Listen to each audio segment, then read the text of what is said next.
Hello, welcome to episode 38 of Cutscene Convos. This Hello. week, we have got a character profile on Black Adam, She-Hulk finale, Rings of Power episode 7, Andor episode 6, Werewolf by Night, the new special on Disney+. Plus.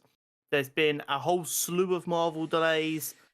Another iconic game is coming to PC. We're going to decide who would win if Captain America and Ghost Rider Thor. All that good stuff. But first... Hurry, how was your week? The stark opposite of last week, honestly. I mean, for anyone who's listening that listened to last week's episode, will have heard me complaining is not the right word, but venting about how busy my week was with work.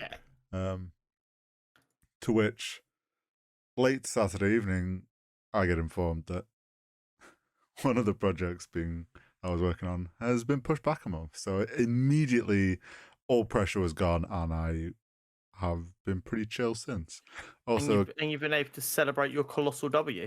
Yes. So I alluded to last week's episode, but KCP has got a decal in Rocket League, which I designed, which is very pog and very cool to see something I designed in a video game.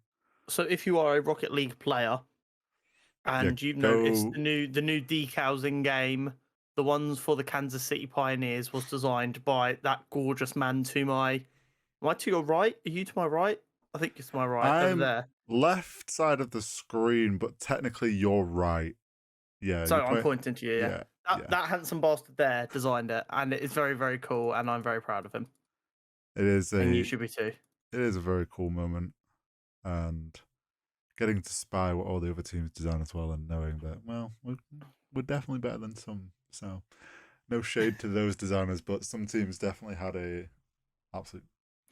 Some teams didn't have a horizontals coming absolutely clutch. Hate to see it. Well, yeah, then things I've heard on the grapevine of what issues other teams have had and stuff. So, Oof. Yeah, but truly hate to see it. Other than that, like I went from being crazy busy to super chill week, and I'm enjoying it. And I have also, I've finally ventured into the world of anime, Connor. Oh, did you? So you're a silly man. So, as an artist, I feel like so many people that I follow talk about like anime and how good it is, and it's kind of become more. Mate, the art style of anime is fire. It's also like more people in the gaming space now watch anime, I feel, openly. The gaming space now is gaming, trainers, hoodies, anime. So, yeah, finally. The funny thing is, like, I started off with Initial D, which is the drift meme, the one that everyone memes. And then now I'm watching Jujutsu Kaisen. I mean, you kind of started with anime before that. You watched the Edge Runners, didn't you? Which I still need to finish. I'm trying to find time to finish it because I'm really enjoying it. Yeah, I've watched Edge Runners and I've watched like Studio Ghibli stuff in the past and all that. So, I mean, I've dabbled, but yeah, I've found it. If you're gonna watch an anime, I'm not an anime watcher. Oh. The only anime that I have watched and watched multiple times is One Punch Man. Okay. It is so good. It is so funny. It is. I love it. I love it so much. Add it to the list. I don't even know if I've watched all of it because I watched like a season that was on Netflix, but I know anime seasons can be really weird sometimes, so I don't even know if that's all of it or not. Oh, there's probably more. But One Punch Man is one thing I would say. Like, I watched that and I was like, anime might be lit. Well, Chainsaw Man came out this week that you might have seen a bunch of people on Twitter talking. I think I saw stuff on Twitter about that. It was episode 1, and I watched that, and that was very good. But yeah, that's been my week. Very much more chilled. How's your week been? I've had a shit week, mate. Yeah. We won't dwell on it too long because it's not the time and place. But it was late Friday evening. My grandfather suddenly passed away. It's shit. It happens. I'm probably going to seem cold and callous about it because if I don't seem cold and callous, I'll be a blubbering mess. So it's just pick your poison, I guess. Mhm. He had been unwell earlier this year, but he seemed to be a lot better and getting over it. So it came as quite the shock, but it is what it is. Yeah, unfortunately, that's life. Yeah, and now I'm kind of in like, you know, that feeling. The best way I've ever heard it described is, you know, Crimbo Limbo, the week from Christmas Day to New Year's Day, where you don't know what time it is, what day it is, what plans you've got, or anything. Yeah. That's exactly what we're all in right now. I'm just kind of waking up in the morning and going, wait, am I getting up for work today, or is it the weekend? Or so yeah, it's fun. Mm. But we move on. Um, there's nothing else that can be done right now other than just waiting for the funeral. Hmm. And I mean, you already know this, but all of the friend group are there for if anything you need. But Yeah, it's just shit. yeah, it Coming is. from an Irish background, the only other like close relative I've lost during like being properly old enough to fully understand what's going on was my other granddad, and that was in Ireland where we flew out 2 days before he passed. Mm. And he was buried like 3 days after he passed. Yeah, they don't have those in Whereas, Ireland. yeah, no, we don't waste time. So it's just the idea of waiting around for a month is Yeah. absurd to me, but there's nothing you Doesn't. can do. Yeah. I mean, that's definitely not the normal, even in this No. country. But You say that's becoming more and more common. yeah, because Two, three everything's so weeks used to be behind. the normal, but now it's like a month is about as quick as you can get it. So wild. Anyway, on to our Cheerio character notes. profile this week. Yes. So last week we did Dr. Fate, who's obviously going to be in the Black Adam movie coming out Mm-hmm. next Friday. Um, God, that's next Friday. that is next Friday. Makes me want to watch So I thought this week we would do Black Adam. Now, as I said to Hori just before the podcast started, there is a character that I that. knew was coming in the She-Hulk finale. But I decided I wouldn't last minute change my character profile. So tune But in next week for that. next week's may well be different to what I was initially planning. We'll see. Anyway, who is Black Adam? Despite what The Rock would have you I was believe, gonna he's say not Dwayne just the a Rock. comic book version of The Rock. But we'll get into that. So, Black Adam, aka Theo Ramesses Joza Teth Adam. Hell of a name. He was an ancient Egyptian slave. Okay. Um, in the I don't believe it is a real place. Kahndaq, I believe it is just in the DC world. Let me just Can't confirm this. say I've heard of it. Kahndaq, yeah, it's a fictional city in DC. That's fine. Okay. They were from there, where it was ruled over by a vicious dictator, The classic. and then eventually his nephew and him tried to escape, Mm-hmm. and his nephew was given the powers of the wizard Shazam. Shazam. And as people may know from comic books or from the Shazam film, when you have these powers, you can share them. So his nephew shared the powers with him so that they could free Kahndaq. Okay. Um, the problem is they had a bit of a disagreement on how they were going to do that. Ooh. Black Adam was like, "Hey yo, fuck these dictators. Let's just." Fair. And his nephew was like, "No, we don't kill people. We're just gonna take power away from them." So he decided, for the greater good, he had to kill his nephew so that Kahndaq could actually be free, and that was a worthy sacrifice. Oh. Um, so he did kill his nephew, and he took all of the power for himself. Well then. Yes. He became known as Mighty Adam, Okay. and he did free Kahndaq from all the dictators. And he watched over it and kept it safe and peaceful. So yeah, he did some sketchy stuff, but he then went Stuck to his about word. he was like, I just wanted to protect these people. That's all I'm going to do. But that wasn't all he did. He then decided he would try to kill the Council of Eternity, which are the group of wizards including Shazam. I'm sure that went well for him. He killed basically all of them other than Shazam. Oh. Shazam was the only one that survived. Again, you guys will probably recognize that from the Shazam movie. You see all the chairs, and the only one who's there is a very old-looking wizard. Shazam then banished him. I can't remember the exact wording, but basically out into deep space.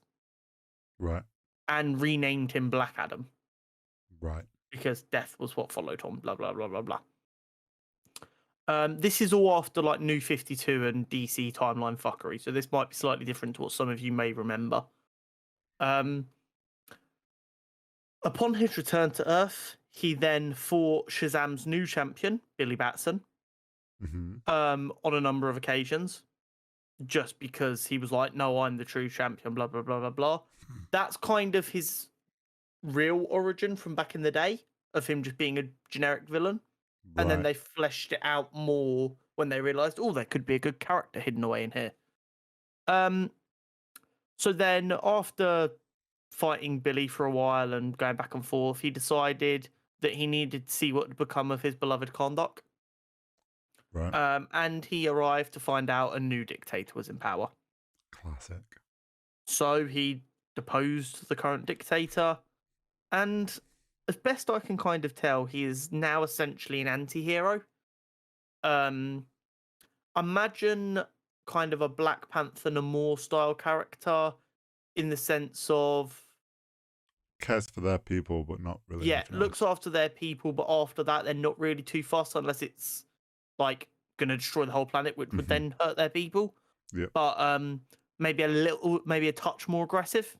Okay. I guess would be my best way of describing him. Interesting. Black Adam is a very, very interesting character with lots of good stuff there. It's good job they've got such an interesting actor to play him. I think a very strong script and a lot of editing and working with The Rock might make it work. My only big concern is how much power he was given over the film. Him in the role I don't hate. The amount of power he got with the role is where I'm concerned. I do also think that role maybe should have gone maybe to like an Egyptian. Well, but at least the role wasn't whitewashed. So like, true. Pick and choose. I, as someone who's not from Egypt, don't care to decide if The Rock is acceptable or not. But I will leave that up to the people of Egypt to decide if they're happy with The Rock portraying their character. But that's all I've really got to say on Black Adam. I've got to be honest. While I'm nervous for this film because of DC's reputation, there is definitely an opportunity for this to be a good film. The trailer looked really good. The visuals look really good. I'm just worried we're going to get like a mid-2000s kind of script. My worry is more so, are they just going to poke more holes in the whole DC universe than they... Like, they're so bad at tying stuff together. I do think Flash and Aquaman being thrown out, like, are they even coming out next year at this point, or are they back in 2024? Who knows? Are they even coming out? I am a little bit concerned, but we can't really say it's a plot hole until we know for sure, I guess. True. But I will go in there, I will watch it as an independent film, and only assume it is connected if, like, it's obviously connected. But hopefully it's good. I'm going into this film. It'll be fun to see some characters we've not seen before. I'm going into this film and watching it as if it's the Fast 13 film. We've got Hawkman, Dr. Fate, Atom Smasher, Black Adam. We've got some cool characters that haven't really been seen before. I'm hoping it'll be good. Oh, I love how you just very swiftly pass my joke. I'm not nibbling. The She-Hulk finale. Yes. And I just want to start off. You were right, Connor. But before we get into how right I was about many things. The opening title. I've got a number of things we need to go through here. First and foremost, and people are going to hate this. Oh. Oh. That finale was the best finale of all of the Disney Plus shows. Every other Disney Plus finale, I looked at the timer at some point and went, they've not got a lot of time to wrap this up. She-Hulk, I clicked on the timer and went, what are they going to do for these last couple of minutes? We then found out, which was very pog. I wasn't expecting it. But their pacing for the finale was phenomenal. Whether you actually liked the quality of the finale is different. But for me, as someone who's enjoyed all of the shows, that was the best finale because I didn't find myself going, Jesus Christ, this feels a bit rushed. Yeah, in pacing terms of things, I think they've nailed it with this series. Overall, just like there was one episode at like episode 2 or 3 where we felt like 3. it slipped slightly, but yeah, it's actually meant the rest of it felt fine. So yeah. I would agree. The finale had a good pace to it. So before we get into the actual show, I've got to address one of my other comments from last week and double down on it. Oh. Last week I called this show essentially Rick and Morty. You did? Mate, tell me I'm fucking wrong. And do you know what the best bit is? The people who are going to hate that comment the most are the people who are going to go, oh, no, Rick and Morty's so much smarter than She-Hulk, not realising how dumb they sound while they say it. I just loved how many like pop culture references they got into this finale. Okay, so this is where we get into the really good stuff, because I don't think you fully understand how deep a cut the first joke in this entire show is. They teased it earlier and then they doubled down. So, She-Hulk as a character came about in a very interesting way. Okay. So, in the 70s, you had the Hulk TV show. Yeah. Which is obviously what the opening credits were an homage to, yeah? Mm-hmm. It's even better than you think. This joke is so meta. Okay, so that show was doing so well that the studio who are making it for Marvel were getting ready to make a spin-off about Bruce's cousin. Right. But Marvel didn't have that character. They hadn't written She-Hulk yet. Okay. So the studio were going to make this character up and then own them. Oh, okay. So Marvel got in quickly and trademarked She-Hulk, which is why we had that joke about fighting for the name She-Hulk earlier in the series. Oh my god. That was a bit of a tongue-in-cheek reference to that. And then they doubled down by doing an homage to the entrance to the show that literally caused She-Hulk to come into existence. And yes, okay, yeah, now we can talk about how right I was by me saying the title would be Savage She-Hulk for this week. As soon as that popped up, I was like, Connor's going to just instantly be in there and be like, see, I told you. Yeah, so in the chat where I went, bro, I'm a fucking genius, that was literally as that happened. I literally hadn't even watched any more of the episode yet. Just from that point, I was like, I feel like there's going to be this isn't going to be a normal finale. But that joke for the entrance and stuff was so outrageously meta. I couldn't. I was like, that is brilliant. Can we also talk about the fact that they teased that finale intro before the show even came out with that shot of Bruce and Jenna, and everyone was like, I wonder how this is gonna fit into the show, and like what are they gonna pull off a WandaVision sort of thing where they do like and no one had any idea. But it was so good.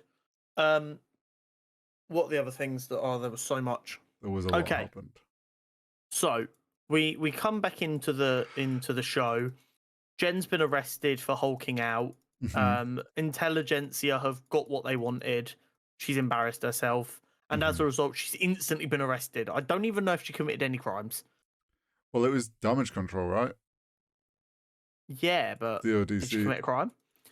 Well, no, but damage control doesn't necessarily wait for them to commit a crime, do they? No, they just I guess my point is, I think her being arrested was kind of the show pointing out the absurdity of victim blaming. Oh, it's 100% meant to come across as they've arrested her before she's done anything. Yeah. And like the fact that they're just scared because she's a Hulk. Yeah. But then she accepts that she won't have any charges brought against her as long as she wears her inhibitor. Mhm. And that's when we kind of get the payoff of the whole her learning to love being both Jen and She-Hulk, and they pay Mhm. that off by her now feeling empty. Yeah. And then she decides to go see her good friend Emil because he's been through this exact same thing. Maybe he can help. Yeah. Which, I mean, I guess you can retroactively look back on it as just writing to move the plot along. Because she doesn't particularly like Emil, so why would she want to go spend time with him? But obviously, it's to move the plot along. Yeah, though I would say after that episode where she spent the time at the retreat, she gained a bit more, like, I guess, respect or whatever for what he was doing. And this is where the stupidity really ensues, and I think a lot of us starters going, "What is happening?" So you have Pug and Nikki breaking into the intelligentsia conference, and I hate to say it, Horry, you look like you'd fit in there. Whoa. Toxic. Tell me I'm wrong though. You're wrong. I think they made the crowd look a little bit too hipster and not incel enough. I don't know. There's definitely some incelly.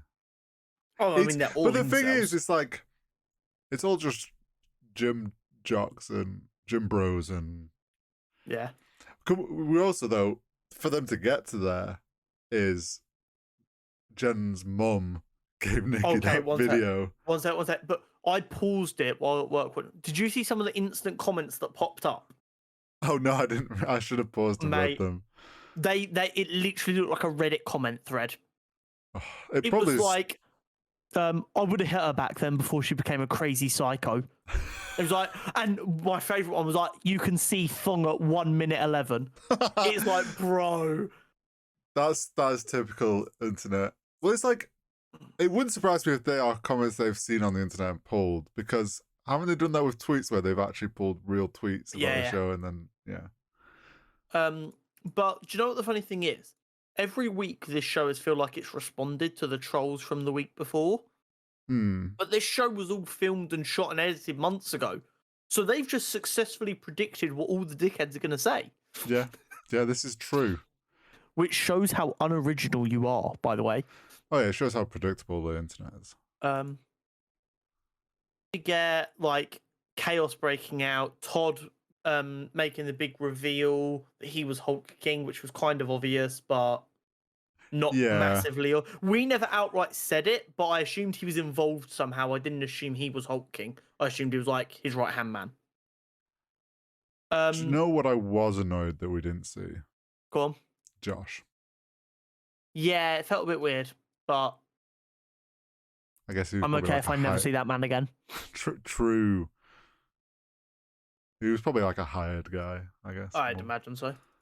So then we get him doing the big blood stolen power. Oh, I'm powerful now. Abomination trying to help Jen. Hulk comes crushing through the roof, at which point Jen's making fourth wall breaks. And they're like, this is chaotic as fuck, even for a Marvel show. Yeah, what's and going on? Titania shows up as well, and it's just like Jen's making fourth wall breaks, being like, what the fuck is going, like, what? The bit that really threw me off is when Abomination was helping Jen and Hulk just started throwing hands. It's like, okay, but we know they've patched things up. Bruce isn't going to assume the worst of him. I was like, okay, where is this fucking going? Yeah, I was like, this is just going into all out chaos. Yeah. And thus came one of the best creative, the best and most creative bits of comedy I've seen in a Marvel film. This show created the greatest fourth wall break ever.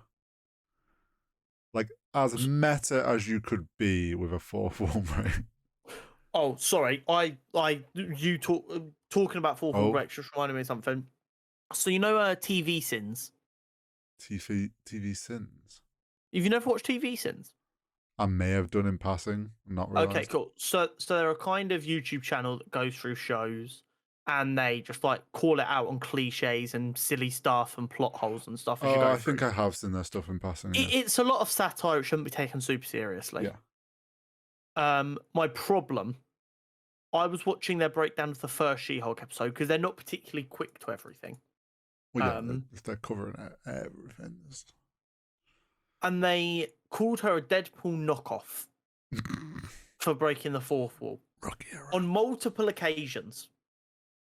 I have no issue with people doing like funny commentary to take the mick out of a show or just straight up bashing the show if you don't like it, as long as you make valid points.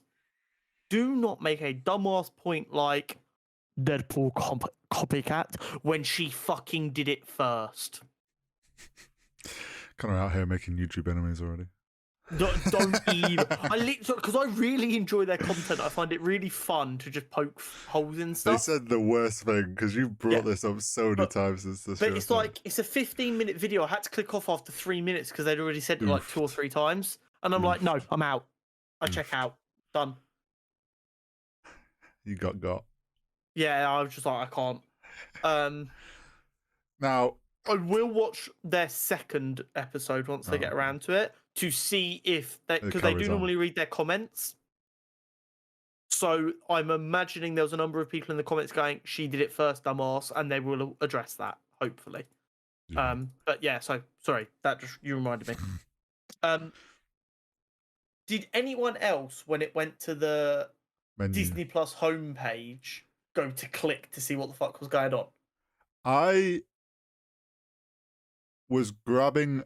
So I was watching this, and honestly, like perfect fucking timing for it to happen. I went and reached over for my coffee, and I looked back and it was on the menu. I was like, "Huh?" And then as I'm like, I'm like, "Huh?" But as I've looked at it, it's like had that first couple of seconds. So then she busts through, and I'm like, "Oh wait, this is part of the show." I was like, "What is going on now?" But that was so well done. Yeah. Hasn't she busted out of the like comic book pages? Probably. I'm sure I saw something today on Twitter. Like someone was like, "They're like this is like the perfect homage to kind of like she's done this in the comics, like by busting out of the comic book pages." Possibly have a look. But yeah, the way she just boots open. Yeah, she has. There we go. So they're 100% just paying like. Yeah, it's a fun way to homage that. Yeah. Now here's the problem. This is the only time I've ever been a little bit upset about subtitles. Oh. In the subtitles, it put the dots in between the letters when she said, "I want to speak to Kevin." Yes. So that ruined the reveal of Kevin being a robot and not actually being Kevin Feige. Oh, okay, yeah, no. So I had them on. I was like, "Oh, they're doing Kevin as a." I was like, they're saying Kevin that way, but she says Kevin normally because she doesn't know. And I was like, he's going to be some sort of robot. Yeah. It just ruined it a little bit because I would have preferred the balance of, oh, is it a human? Isn't it? Is it actually going to be Kevin? Whereas I saw the dots, I was like, okay, cool, it's a robot. But like the way that they had her, like the whole thing, I was just sat there like, they're really going this far with the fourth wall break of like she is on her own film set of them making the show, and now she's it was so good. I was just like, they're going all the way. It was even the really better commentary of can you transform off screen though because you're really expensive. Yeah, well, yeah. So she gets to the bit where she beats up those guys, the security, and then she gets in, and it's like the typical fucking room of screen showing all the Marvel films. And it's just like, okay, it seems like a legit sort of room that would be at Marvel Studios. And then as Kevin comes down, I'm like, it's fucking GLaDOS. It's fucking Portal. They're doing a Portal reference. And then he's a fucking robot, and they're discussing it. And he goes, yeah, so can we time this so you're off screen when you're transforming? This is getting very expensive.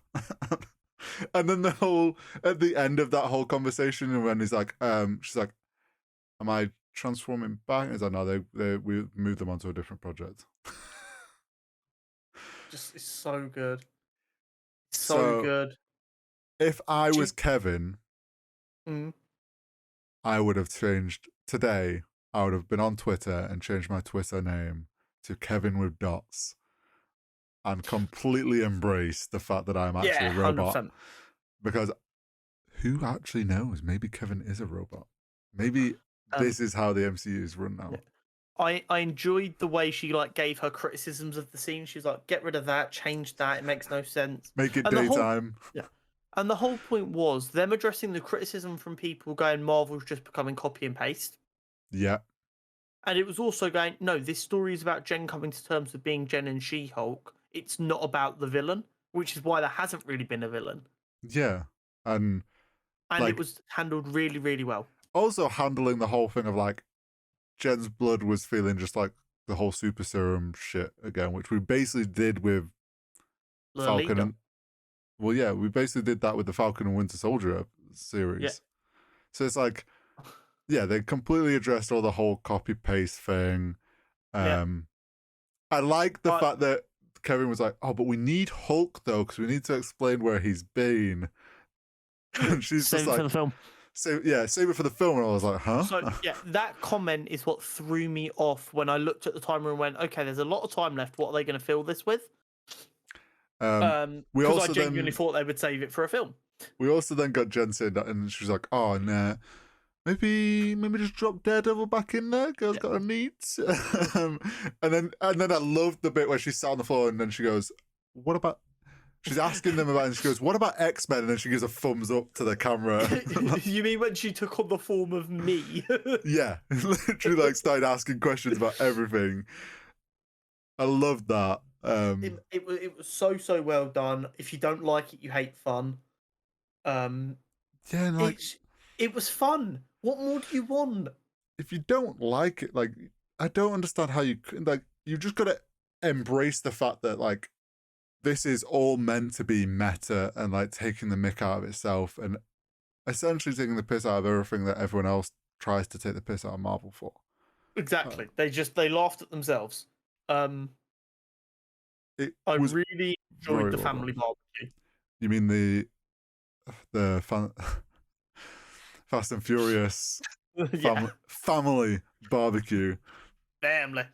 It felt like it was out of Fast and Furious. I'll tell you what though, Daredevil in Daylight's weird. Matt Murdock at a family barbecue, weird. Hey, I would kiss that man so hard. It was so weird though that like he was at a family barbecue, and then the fact they were on about, so are you here for a while? Plenty of time to have a baby. Can we enjoy all of her aunties being absolutely all over him though? Well, yeah. Are we surprised? Do you know what the really funny thing was? So one of the husbands came over and was like, "Come help me with the burgers, dear." It picked it up on the subtitles and I suddenly heard it, but the other auntie went, "Oh, do you want to try my hamburger?" Literally, I was like, because she said it like quite a sultry voice as well. Oh, it was so good. Typical, literally, like they are 100% memeing that Fast and Furious like family barbecue scene. Gotta be. Because in that film, Dwayne or I forget what his character is in that film. Hobbs like appears, then he walks up the driveway. Yeah. And in the same fashion, Hulk rocks up. Yeah. Walks in. And then that's where we get the sun reveal. Scar. I will say one thing. Huh? I will say one thing. Go on. I enjoyed all the meminess, but it felt very rushed in how Hulk was like, "Oh yeah, I've been on," like he just like info dumped where he's been. Well, no, because we knew he was going to Scar. Yeah. I don't know. Maybe I just would have liked a bit more details on that. Yeah. Based on the fact they were attacked by a Sicarian ship, and then he got inside Sicarian ship and fucked off in space. I'll be honest. I didn't think we'd actually see Scar in the series. Oh no, I thought they would leave that for whatever's coming next. The fact that we actually got to saw him had me so in hype. Yeah, I wasn't expecting to see him at all. Obviously, I think that's why it feels like an info dump, because I think my expectation was we'd get Hulk back and he'd maybe like explain where he's been. But no, it was like we got everything sort of dumped on us. which obviously Hulk confirms. fan here in big numbers. So that obviously confirms we're getting Planet Hulk, right? I'd Pretty assume much. so. Pretty much. It's a bit weird for him to already have his son, but I'm not that well versed in the Planet Hulk and World War Hulk stories. But yeah, it's an interesting one for sure. And then we had our post-credit scene of We had our final Wong back in prison. cameo. Yeah, Emil back in prison for breaking his parole. Well, he agreed to go back. Yeah, and then Wong letting him come to Commodore like the offer was there. Makes me wonder if that's actually leading to something though. Are we gonna get like a mystical magical abomination? I think he's gonna help them out in some way, or help Wong out in things, for sure. Because they obviously have that friendship there from the whole Fight Club shenanigans. I love the fact though that Wong was like, sorry, I got held up, and he was like, lots of shows going on at the moment. Like, nodding at the fact that I'm going to cameo in a lot of shows. So, be ready for it. And then, Abomination leaves and almost seemingly has had that set up, like, planned. So, if he ended up back in prison, he could just go there. Well, I mean, when Wong broke him out for Shang-Chi, we were told Wong gave him the option to come back to Kamar-Taj. Oh, yeah, true. So I he probably can just rang only him up. assume he sent him a letter and went, Hey, yo, is that offer still good? Still got a spare room, bro. Yeah, it was good. I really enjoyed it. I thought that it was hilarious. The whole 4-4 break. I love that stuff. So I loved how deep they went with it. I'm a huge fucking Rick and Morty nerd. The meta bullshit commentary is where I absolutely am at my happiest, and they did it really well in my opinion. Yeah, I think, and like, honestly, the whole like idea of making Kevin into GLaDOS kind of just plays into this meme of like Kevin runs everything, and there's a lot going on in the MCU now. So it's like, it's almost like, yeah, would make sense if he was just a robot running this shit. The only thing I might have liked as much would have been if she'd have opened the door and gone into like a bright white God style office with like Kevin Bruce just Almighty. sat there. Yeah, and Bruce sat. Kevin sat there in a white suit and a white out Marvel cap. So like how he normally dresses, Yeah. just all white. That would have been the only thing that might have been as good. Oh, that actually, yeah. That would have been really good. That would have been. But I do enjoy the robot shenanigans. Yeah, I just love the fact that they kept tying in, like they tied in a few different kind of pop culture sort of recognizable sort of scenes and things. Yeah. But honestly, such a good finale. Yeah. Very, very much enjoyed it. Very excited to see what happens next. Yeah, and more. I like how, wasn't it? She also mentioned about being in, was it a film or something? And then he said there was like that weird hint of like, the robot said, Kevin said, "Get back on the big screen," and she went, "Really?" And she was like, "Oh yeah, no. that was it. That was it." So how she's used and stuff, obviously in the future, will be interesting to see. Yes. But from Sakaar to Mordor. Nice. Thank you very much. Here a week. Once again, I had to watch a recap to remind myself of this, fresh for the podcast. But I will say, not quite as visually spectacular as previous week's episode with Mount Doom erupting, obviously. That was an incredible episode. But I did enjoy this episode just as much. I feel like there was a lot of...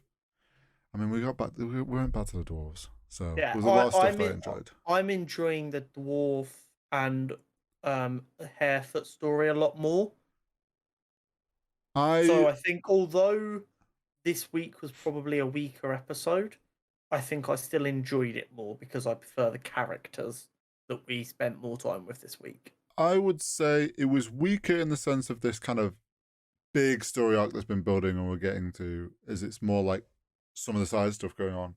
But I would say, and because we've got to remember we've got the finale next week, and I would at this point, I think personally, I would say Durin and Elrond, that whole relationship and all those scenes we've had of them have fucking carried this season. I'm going to go out there and say it right now. If these characters weren't written back in the 1920s, there would be so many fucking fanfics of these two being homosexual lovers, lording over Middle Earth and protecting it. They have such a gorgeous bromance. You think there isn't now? True. Because of this. True. But if teenage girls get a hold of these characters, they are going to be like Minecraft content creator levels of ships going on. Well, look at what girls were like with Legolas back when that came out. So yeah, but I mean, I think that was more Orlando Bloom than Legolas. I don't know. I think it's any elven male. Anyway, but this week's episode kicked off with the Galadriel waking up and the aftermath of Mount Doom, which is where it left off. Ash everywhere. Very red. Yeah, like literally is like, you know those photos from like San Diego when there's all the bushfires and it's just orange. Yeah. That same visual, ash everywhere, fucking chaos going on, horse on fire.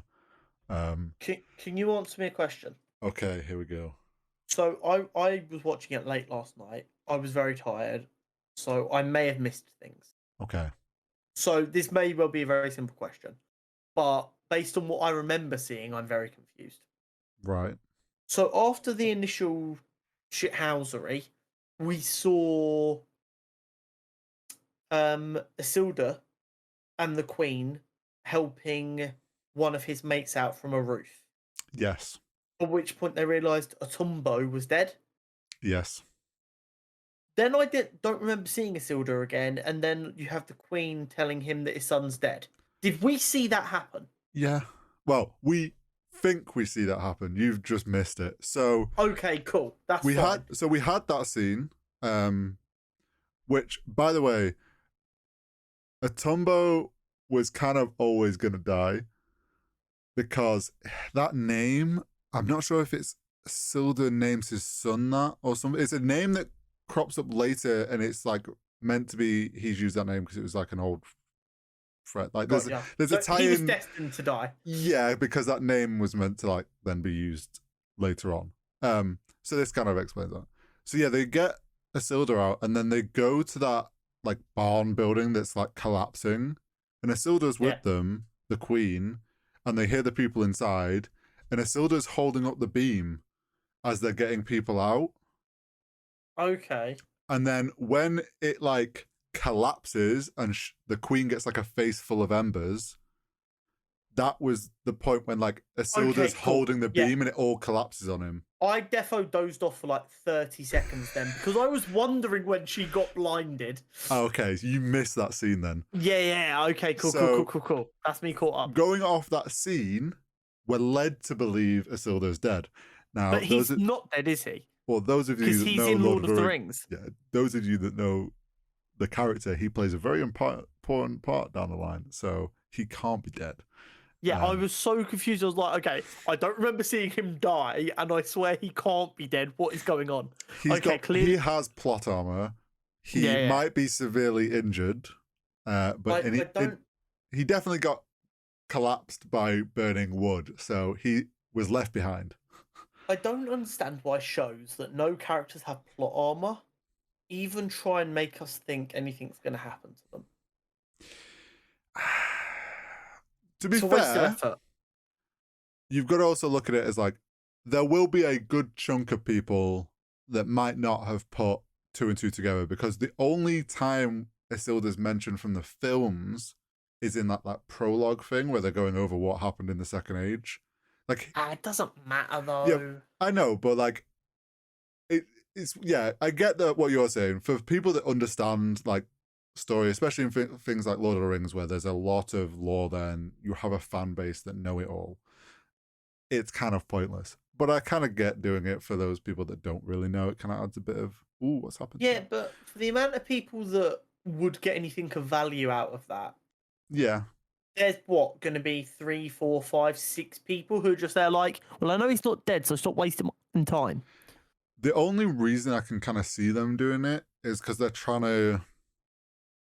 There's obviously some character development they're trying to do with his dad, and they wanted it to maybe, yeah. because they want him to think his son's died, and like there needs to be that kind of loss for him to develop and character to develop in a certain way. That's the only thought, like solid thought behind it. I'm okay with his dad thinking he's dead. My issue is them trying to convince us that he's dead. I don't know if they necessarily are. But yeah, okay, cool. But thank you for explaining that bit to me. I definitely dozed off like one scene. It's fine. But we get the bit like this. You see like all the embers fly in the Queen's face, but you kind of like I definitely didn't really think anything of it because it was like as things collapse, you think, oh well, yeah. But then when she's on the horse and she's being led, and then he's like, here's the thing, because I missed that scene, I thought she was a dickhead for a little while. Because the last scene before that was her saying he's already dead, leave him. And I'm like, after seeing that, I'm like, bitch, you were blind, you don't know he was dead. So yeah, okay, I can understand that. I was so confused. No, it was I liked how they did it though, because like unknowingly you can actually put 2 and 2 together that there's something wrong because she's like holding the shoulder of the other soldier lad as she's walking up. The moment I realised was when she was on the horse and the branch went straight towards her face and she didn't move. Yeah, that's the point when they want you to realise something's going on. That's when they're like, okay, if you don't get it now, you're a fucking dumbass. But to be fair, I didn't have the embers. Well, yeah, you didn't. So I'm like, the way that she's information like, here. How far have we got to go? And then she goes, when does the smoke stop? And they're like, excuse me? Yeah, the smoke has already gone. We're past that bit. Oh, I can't see. Don't tell anyone though till we get to camp. Of which then they put a blindfold on her later anyway. So yeah, she goes from like, oh no one can know I'm blind. I think it's more big old blindfold. While they were like getting out of there, so that people don't start kind of panicking. Is she like blind, or is she on like a temporary blindness thing? Lore-wise, I have no fucking clue. I think she's blind, and I think I kind of like it, and it also plays into. I don't know if you remember her when she talked to her dad about going to Middle Earth, and he said, "All that Middle Earth has for you is darkness," which was kind of foreshadowing for her being blind. So I think. See, this is why Hori's the smart one who watches Lord of the Rings and pays attention to stuff. And I'm the dumbass who just watches the shows made from comic books. Much easier. Less pre-reading. So that was all that good on. We also got a cool, what I think you will also picked up on with Galadriel and Theo, and it was very much like the hobbits hiding under a tree when one of my favourite shots from cinema of all time is the duo like that, and the kind of homage to that was so much fun. Yeah, I really enjoyed that. And we got a bit of kind of nice little character kind of duo between the two of them, and like Galadriel kind of being like, no, this land's lost, we need to leave, like we're not heading headstrong into this anymore. Sort of a bit of development on her part to realize that just diving in after the enemy all the time is not a good thing, and she needed to see the destruction it can bring, not being fully prepared. Yeah, kind of like reset her. And because there's a lot of I know there's obviously like centuries and millennia before the Lord of the Rings, but this Galadriel feels very different.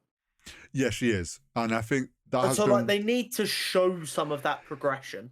This has been one complaint from the fans, that she is very, very different to. And here's the thing: even though everyone's like, "Oh yeah, there's literally like hundreds and thousands of years for her to like change," we're not going to comprehend that because we don't live that long.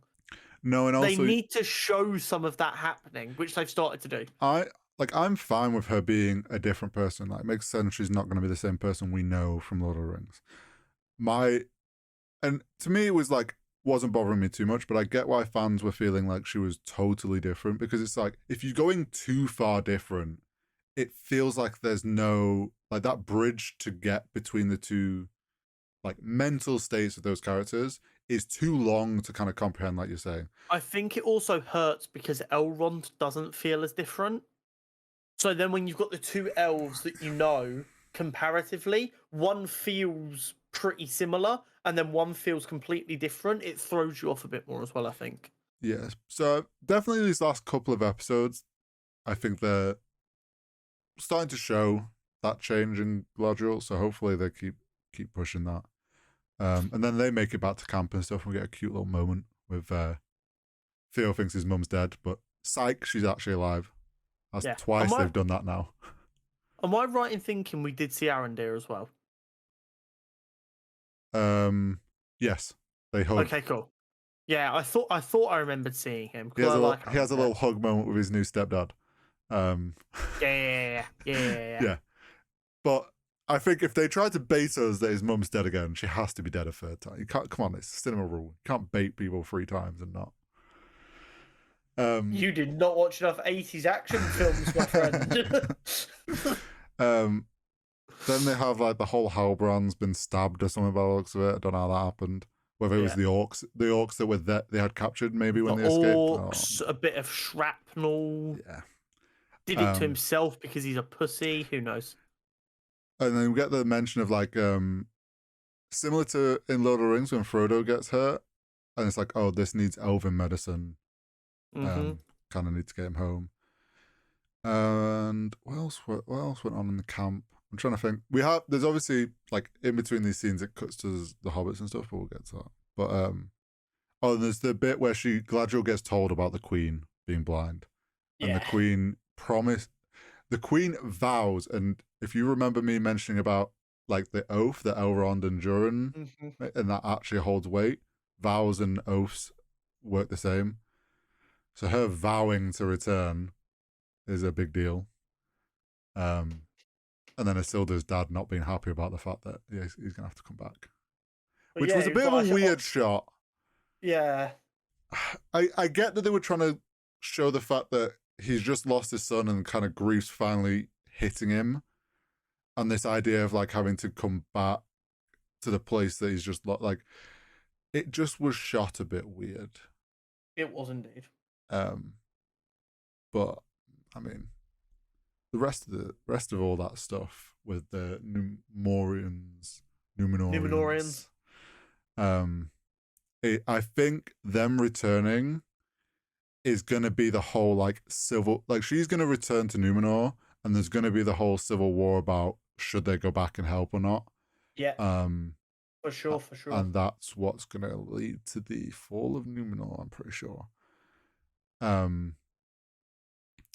Meanwhile, all this is going on, we get to see the hobbits, little half-foots, in the glade, I think they called it. Yeah. Where there was... We're not in the Shire yet. I want to be in the Shire. Well, I can't tell if it is what becomes the Shire. I thought it was when like the trees became healthy again. I thought they were going to be like, oh my God, look how plentiful it is. We never need to leave. So this is the thing. And that would make sense for them to settle because they can always rely on food there because it's now a magical place. And then they didn't. Well, they are still there at the moment. So we saw like them arrive. There was like rocks from Mount Doom, which shows kind of like how far it's affecting the land. Like it's fucking launching rocks, fucking miles. They have no clue. They kind of in passing he mentions like there was tales of mountains that could spit rock and stuff. Sadok, very old school folksy style of my grandfather's grandfather told him about mountains that get upset and shoot fire. Yeah. Like, I think I mentioned it last week that I was kind of expecting him to pull out his book and be like, oh, look, this in here it says if there's mountains spitting rock sort of thing. So it's similar thing. And then we get the stranger going up to seeming very distraught about a dead tree. Which... Very protective of nature, isn't he? very much Radagast the Brown sort of vibes, which is throwing me off again because I'm like, this is every opportunity they're like, If we make him every wizard, he can be any wizard. this is the thing. Maybe he's like an even earlier version of the wizards, and he like, I don't know, becomes all of the other wizards. No, because then people will not be happy. They're already not happy. Let the chaos ensue. Yeah, he heals the tree, though everyone thinks he didn't, so he gets sent away because it breaks. It's like, yeah, I'm getting rid of my dead shit. Give me a minute. Yeah, it's one of those. It's like, just give him chance to actually just wait and see if it actually worked. But they all panic. Magic is magic. It's not instant. God damn it! And they send him. He sends him off in the direction of where men are, where the next town is, sort of thing. And then we get like a shot of, is it Poppy in the river? I think with a bucket. Yeah. And then she hears something, and boom, Batman style, is gone. And there's just a bucket floating there. And we see the cultists. The cultists have caught up. The cultists are creepy as fuck. Yeah, I'm pretty certain they are either Morgoth, like, worshippers, or Sauron worshippers, something of that sort. And whether the stranger is Sauron or not, they believe him to be connected to it in some way. And they very creepily rock up while the hobbits do the camo ghillie suit, hide in the bush sort of style thing. And stupidly they show Nori tries to send them in the wrong direction and ends up getting everything burnt down. Which is why I'm tempted to say this might be the Shire. I need to work out, I need to see if anyone's worked out on a map where they are and if it lines up with where the Shire is. Because if it does, it would make sense that this is how they ended up settling. It would 100% make sense. These lands become sacred lands that they can rely on. Well, yeah, so they never leave. Plenty of food, far enough away from like any men or anything. Potentially is the Shire. And they're definitely becoming more hobbitish because they're going on an adventure. Well, yes. Typical Frodo needs his Sam style. Nori's like, well, I'm going to go find him. And then Poppy says, I'll help. And then we get... Okay, but are we in the Tolkien universe if there is not a hobbit going on an adventure, despite the fact hobbits never go on adventures? Well, this is probably Frodo and Bilbo's bloodline beginning. It's got to be, hasn't it? There's only one line of hobbits that are this fucking chaotic. Well, I think it's in The Hobbit, they talk about someone related to Bilbo. She went on an adventure. So there's obviously like the odd hobbit every now and then, like every generation. There's one that wants to leave. Do you know what I'd really like? A modern, like 2022 version of this world. Like they have modern technology and stuff, but still in like a fantasy way. And it's just like a Amber Alert goes out. A hobbit's going on an adventure. Everyone be careful of chaos. Nothing ever good comes from a hobbit going on an adventure. I mean, I don't know. Some good stuff sometimes comes. So yeah, they're off to find the stranger and try and warn him. Yeah. But the cultist disappeared, so they're obviously already on the trail of him. There's gonna be some. I think so. Next week's the finale. There's definitely going to be some like they're finally going to catch up to the stranger, and there's going to be some conflict, and we might actually find out who the fuck he is. I'm not fully convinced yet. The cultists are scary powerful though. Yeah, so they're magical, which this is where like they're very much quite clearly like evil worshippers.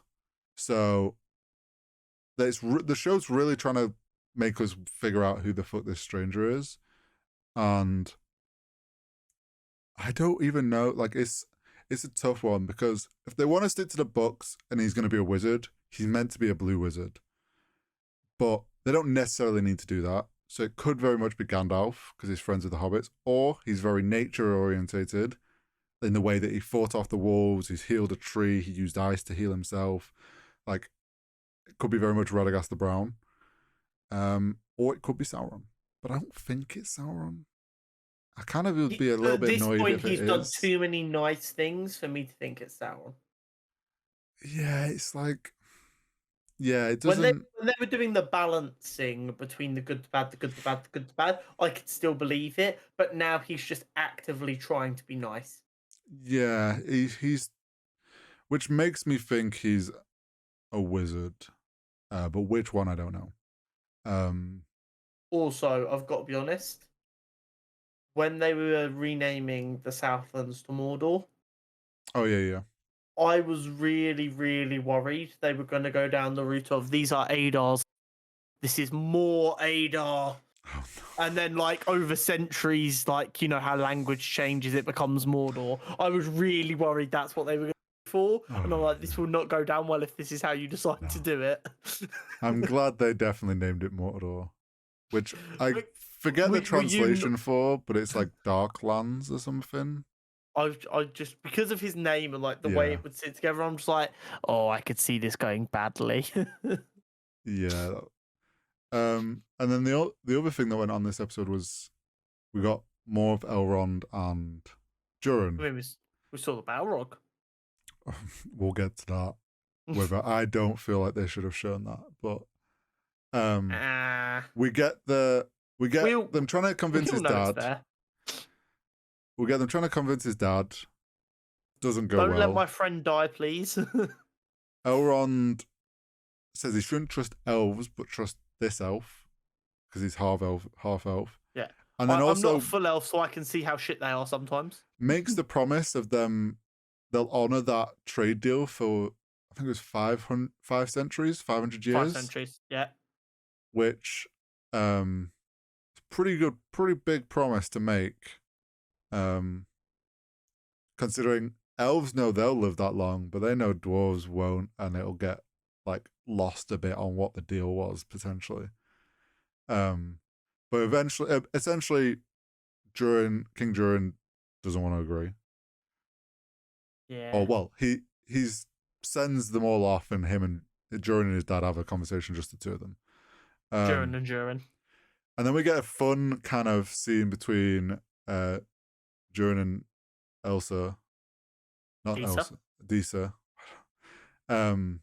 She's not the Ice Queen.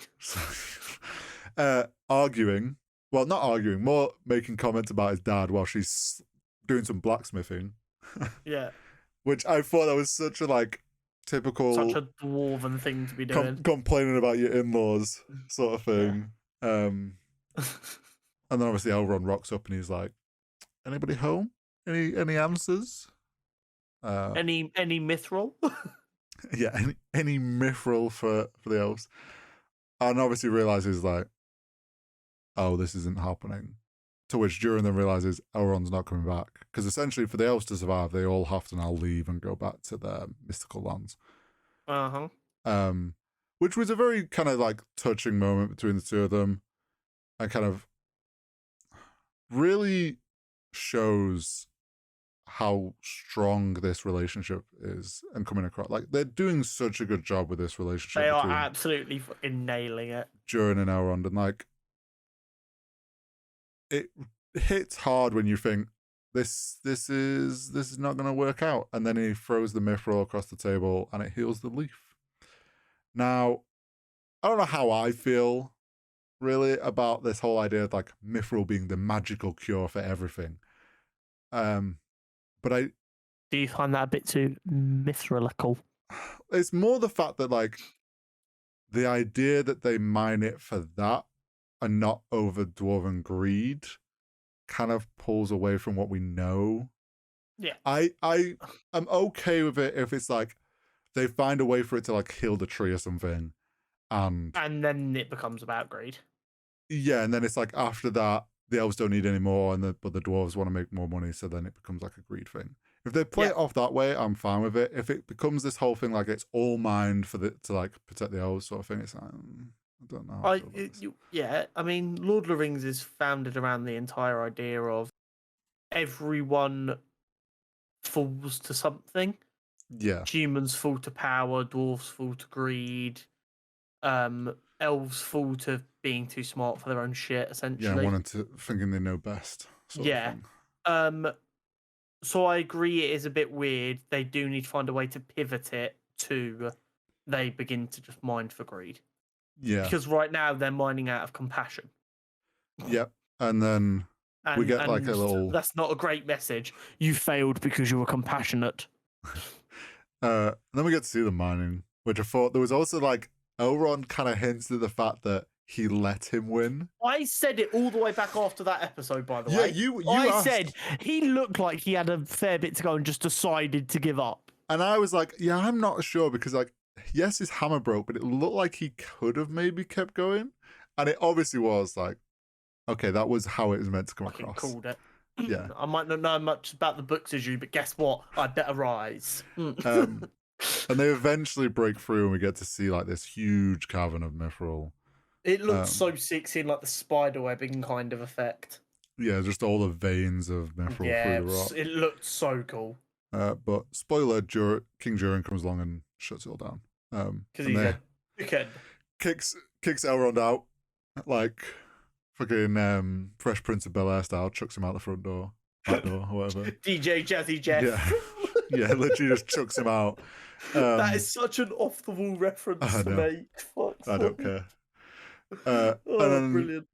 We kind of get the like, there's been that tension between Durin and his dad kind of building across this series, and it kind of all finally like we've felt it, but they've not really like it's not bubbled over yet. And then we got it this episode where they finally like butted heads, and I think it paid off in a very good way. That like argument and that whole kind of he's getting too old now that he doesn't want to risk stuff, and this battle of like son getting to that age where he's like wants to be able to be more of a leader, but his dad's still rocking around, so he can't.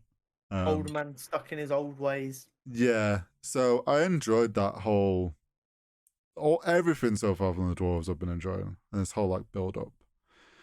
And then his dad fucking shuts down the man and throws the leaf through. So we get the leaf drifting down, and apparently the Balrog's pissed at someone littering in his cave. I thought the Balrog was supposed to be like asleep down there. So did I. And that's how it's meant to be. I would have preferred, although it would have seemed a bit cheesy, him to be like snoring and like a little bit of fire comes out. So here's my thing. When that leaf dropped, I was like, they're gonna tease the Balrog. And I was like, okay, it's probably gonna be asleep. And then Which would have been fine. Yeah, I agree. In my opinion, going off how the books is, the Balrogs that were like disappeared or were meant to be asleep in the bases, like they buried themselves under mountains and went like were asleep and dormant. And the idea is that during Moria mining for mithril is what disturbs the Balrog and awakens it. So the idea that the Balrog's already awake, I didn't like, because it kind of now we all know what comes down the line, and I'll be kind of disappointed if they pull that forward, because that's way too early to start doing it now. And if they don't and they've just teased that and then nothing happens, it's kind of like having a loaded cannon and you never fire it. Like it's the what's it called? There's a term for it and I forget. It's the Chekhov gun. Yeah, something like that. Chekhov's gun. Yeah, Chekhov's gun. If you've got a loaded gun, someone's got to fire it. Yeah, so it's like if they don't. Yeah, Chekhov's gun is a dramatic principle that states that every element in a story must be necessary and irrelevant elements should be removed. I.e., if you're going to go to the effort of having a character load a gun, they better fucking fire it. So if you're going to have the Balrog awake already, fucking do something. It means it's going to get disturbed, and it's like that feels way too early to bring all that like fall of Moria to.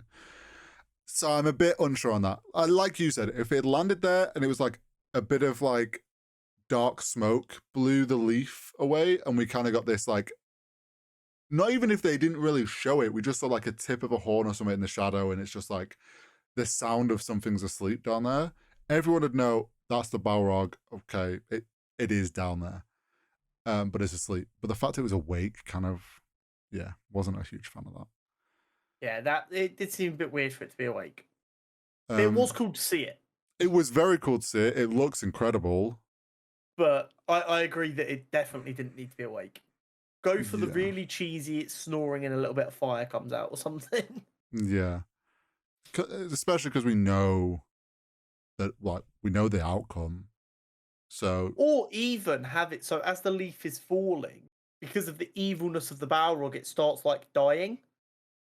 Yeah, it could have just burnt up as it fell to the bottom, and everyone would have. I mean, you could have done other way. I think they wanted to make it really obvious for people like me who, without you, wouldn't know the Balrog was really even there.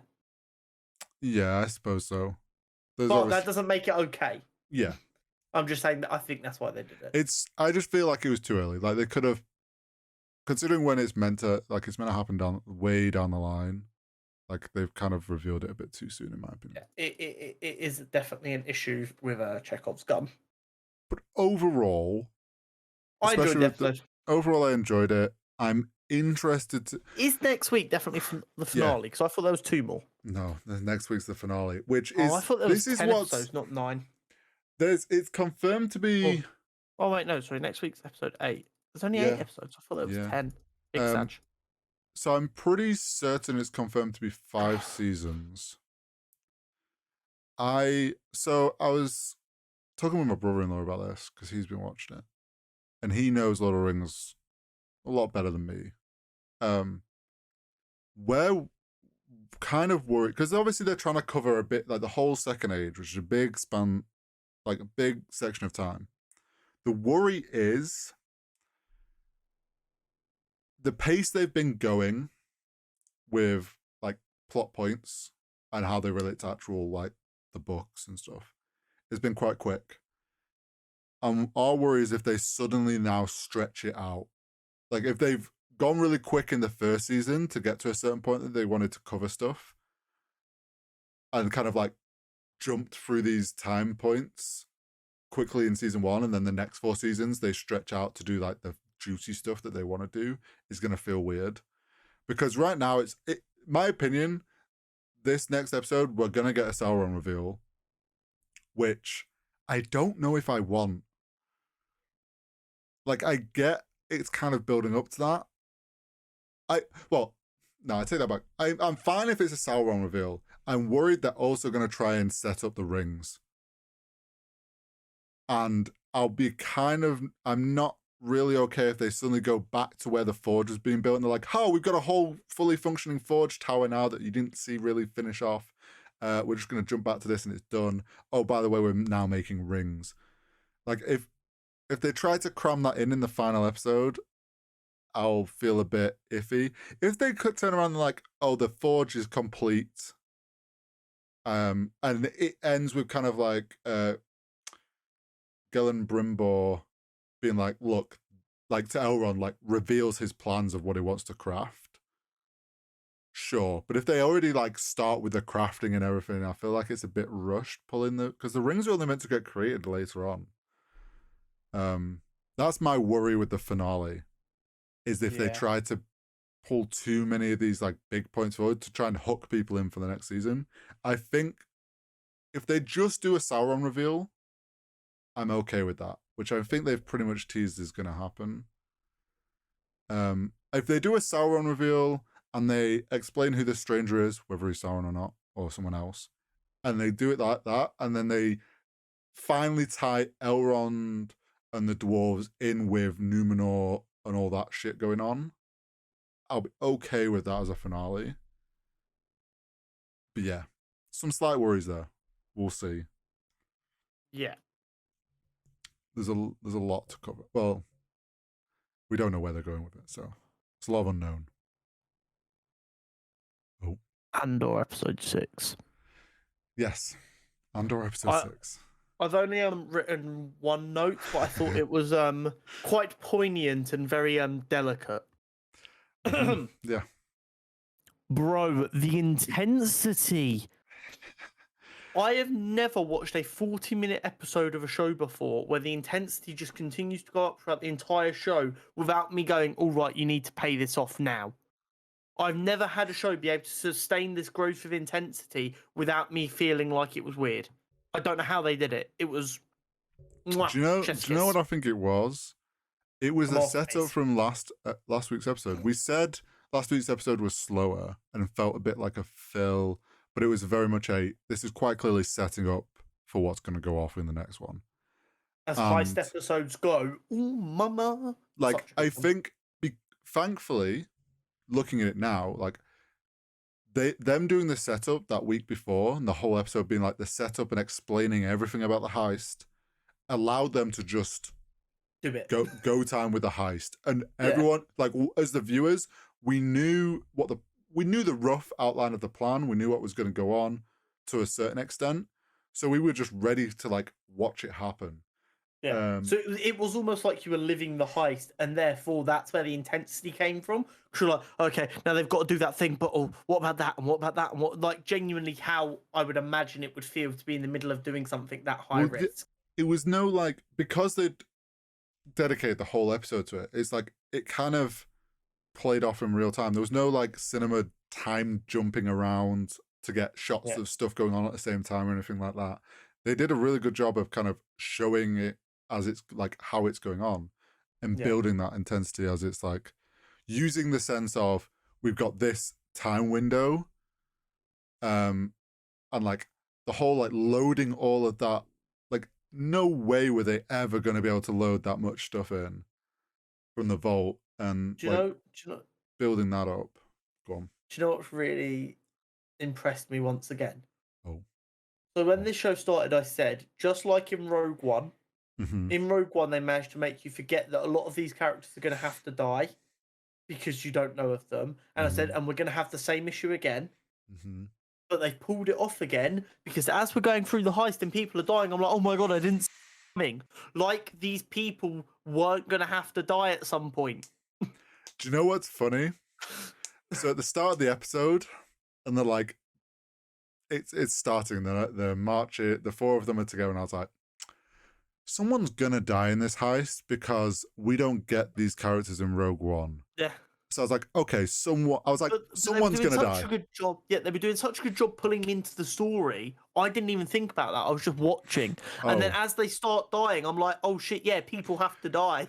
Well, here's the thing. I thought it at the beginning, and then it's like, it was kind of like, I thought about it, so I was kind of expecting it. And then it's like, forgot about it.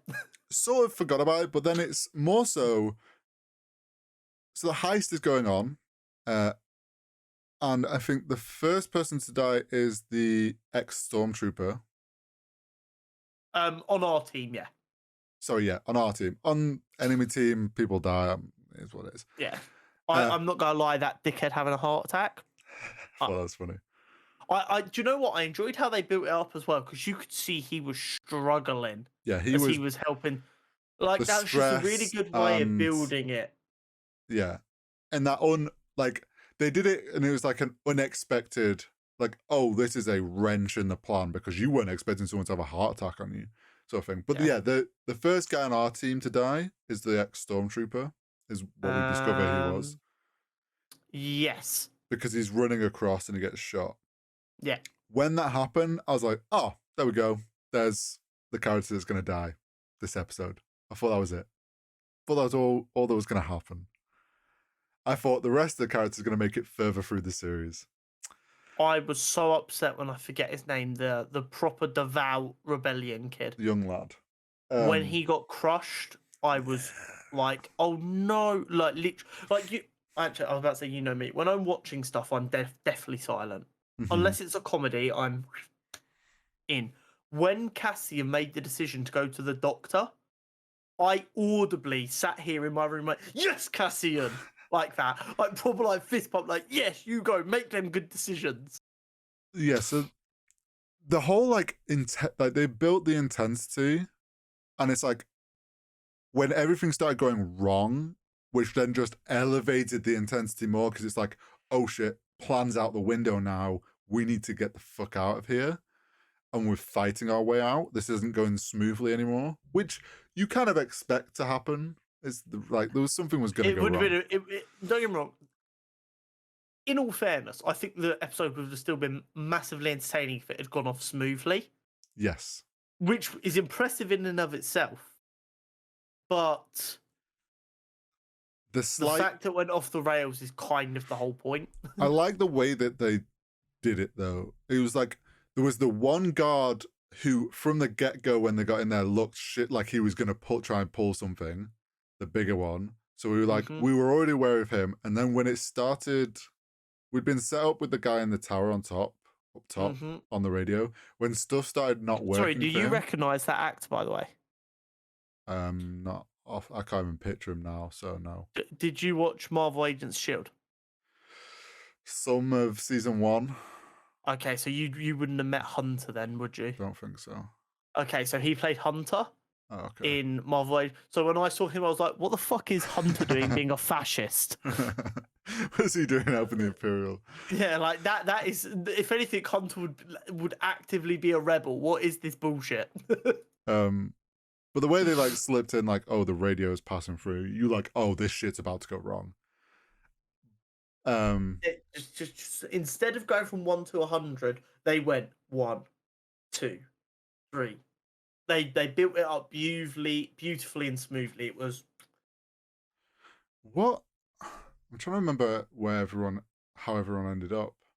okay. So, you had the officer. He died. Yes. He got shot. He was actually the first die. Sorry, He got yeah. stormtrooper. He did. Forgot Then that. the stormtrooper died. Yeah. In the hangar. Then they get onto the ship and Which is Cassian, the lady, the ex-military prison guy or whatever his name was, and then the young kid. lad. And then the lady's girlfriend is in an Imperial uniform, kind of just walking out like nothing's happened. Well, yeah, which also then I was like, wait, she's being left behind. Yeah. Which didn't even register. Did you not register that? I registered that when the lady didn't want to leave and she was like, "Promise me you'll be okay." Yeah, no, I thought it was just like as in holding down things there. Yeah. When it showed that shot of her, like, and I was like, wait, she's not on the ship. I was like, she stayed behind. What? But yeah, then so they all get onto the freighter, and Cassian just goes, fucking punch it, Chewie. Slams it, and then obviously the kid gets crushed. And I was like, next time ooh. I pull away aggressively at a green light, I'm just going to punch it, Chewie. Obviously, like, the kid gets crushed. I was like, oh shit, kid's dead. I thought he was dead straight up. I was like, and then he starts moving. I'm like, oh, okay, he's just stuck, crushed. In bad shape. Yeah. The visual effects of the eye closing, as they called it, so good, beautiful. Because they built it up as this beautiful event. So yeah, they really had to nail it. Find a way for us to not really see any of it, Mm, or make it gorgeous, and they did just that. It looked so sick. They nailed the visuals of that and paid off on that whole build up beautifully. Indeed.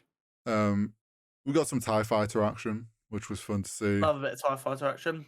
And then they escaped, and Cassian makes the decision. Now we'll go to the fucking doctor. Which I as well was like, yes, Cassian, good decision. You're becoming more caring of the people around you. I was like, yes, the rebels is beginning.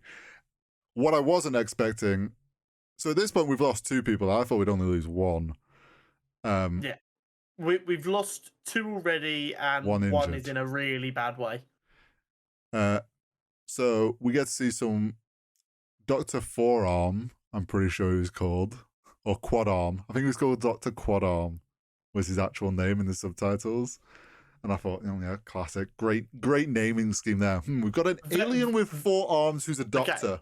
Okay. It's very Star Wars, though. Oh yeah. What do we call this guy? Dr. Quad Arm. There we go. Working away on trying to. I was like, here I'm thinking, oh, they'll just like shove a load of mechanical shit into him. Yeah. It's Star Wars. I didn't think a broken spine would be that serious in the Star Wars universe. I've got to be honest with you. I'm going to be honest though. We all we think of is he goes, I can't feel my legs. But realistically, his whole like middle Oh, yeah. torso got crushed. Oh yeah, So- his stomach was like wrapped around his spine. Oh, he internal bleeding and everything, but we didn't really think of that. But yeah, I agree. I thought, oh, they'll have him fixed up. Meanwhile, outside we've got Broody Boy tries to make a deal with Cassian and tried to double cross everyone, which I did not see coming. I was like, Really? oh no. I thought so. When that conversation see it coming at this point, but I saw a double cross. At So- some point. Hurry! It was a heist episode. There had to be a double cross. Yeah, but I didn't think the double cross was going to come in the sense of him wanting to go with him and Cassian to run off with the money and split it. I thought he was just going to go, you know what? I'm not cool with you, and try and pull one on Cassian and just kill Cassian. Just because he didn't he still doesn't trust him or something and doesn't like him. Yeah, I guess that kind of makes sense. But yeah, then there was the whole like, oh, we'll split the money 50-50. And then Cassian just whips eyes going, one, boom. Who shot first? Cassian, I was honestly wasn't quite ready for him to just go straight face and then just boom, pop, he's dead. Like not even a split second thought about anything. For a moment you think Cassian's about to agree to it. And then he just pops him in the chest. Yeah. To which then we cut back inside and young lad's dead. That broke my heart. Yeah, I was like, oh no. I don't know what it is. I had a very strong connection with that character. Well, it's maybe it's because I'm an hopefulness. anarchist at heart, who would like to see a lot of the establishment fall.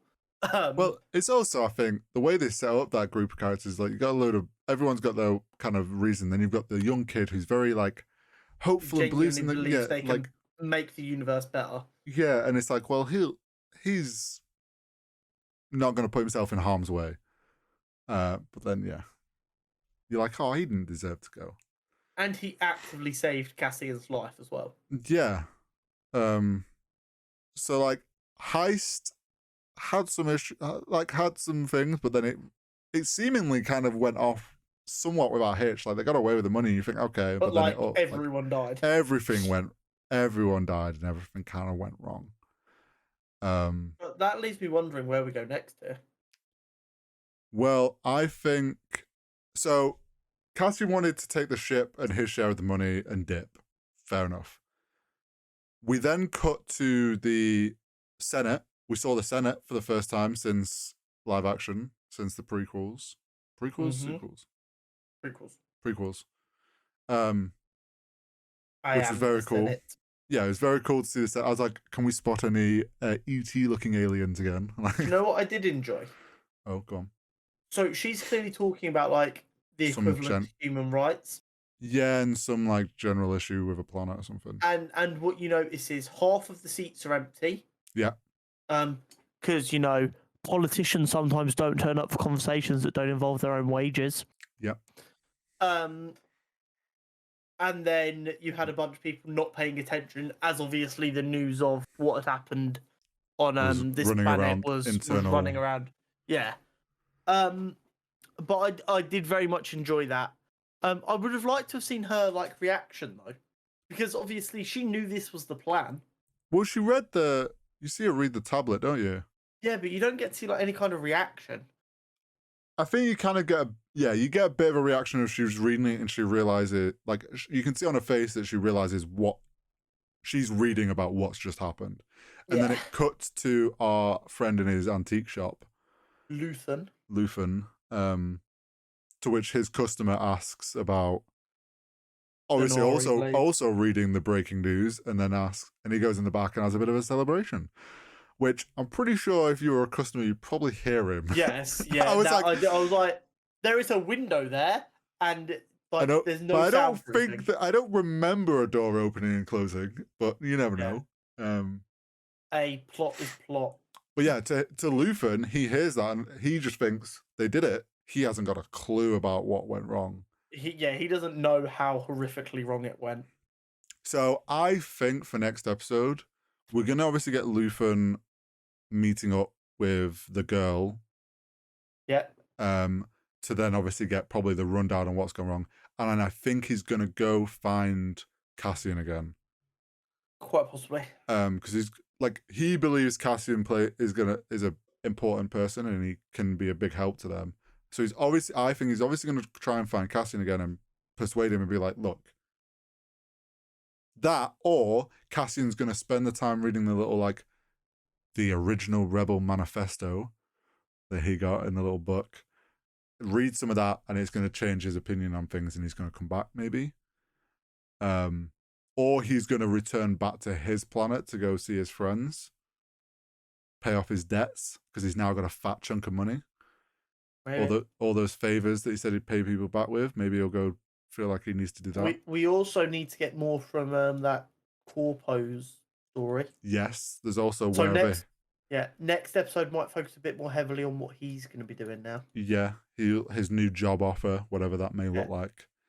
But overall excellent episode. Loved the whole heist. Felt like Star Wars. Very much felt like Star Wars. Felt like Star Wars at its absolute best. Yeah. And I'm so ready for some more. And honestly, this now sets them up to introduce some more new characters who will then die off. So ready for that emotional roller coaster. Yeah, and they're going to keep on finding ways to make us care about these characters very quickly, forget that they have to die, and then kill them off and make us feel sad. Yeah, pretty much. The people who've worked on Andor and Rogue One are my favourites. I like them a lot. Something I will say about the Andor compared to like Mandalorian stuff, I love how much like actual physical sets they're using in this show. Because Mando was done a lot on the virtual set with the whole script. Season 1 was a lot of practical stuff.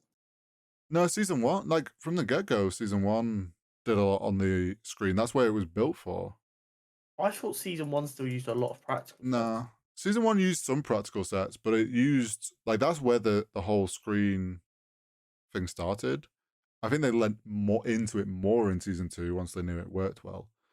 But I do appreciate the fact that they're doing a lot of practical stuff in One thing I will say about the Rebels so far, although it is kind of cool, I'm not sure how I feel about their blasters just being shaped like AK-47s. Yes, it's like worldwide, like it's shown as like the gun of the people who don't have a lot of money and are therefore normally rebels. But we've never really seen a blaster shaped like that in the Star Wars universe, and I'm just not sure about it. I think a lot of people have said that, and it kind of feels like an oversight on the props department, but just because we've never seen it before doesn't mean it doesn't exist. No, but it does just feel a bit weird. Yeah, it's a weird one because it's too much of a relatable weapon shape, which is why it feels weird when it's meant to be sci-fi. But I guess if they weren't going to make it a relatable weapon shape, they'd just use normal blasters anyway, so... Well, yeah, they're trying to, like... They've tried to do something where it doesn't look like mass-produced by the Empire. Yeah. And I guess for the very early days of the rebellion, that does kind of make sense. Yeah, it's just one of them. It's one of them props where they've gone for it and it kind of feels a little out of place, but it's not the end of the world. I don't hate it. It's just a bit strange. I'm getting used to it. I get what you mean.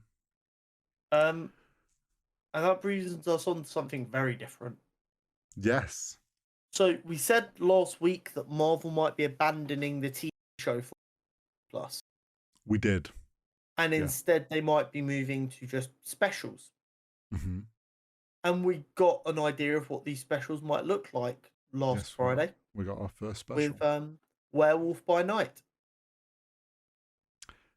It was very interesting. Oh, it was very different. It was creative.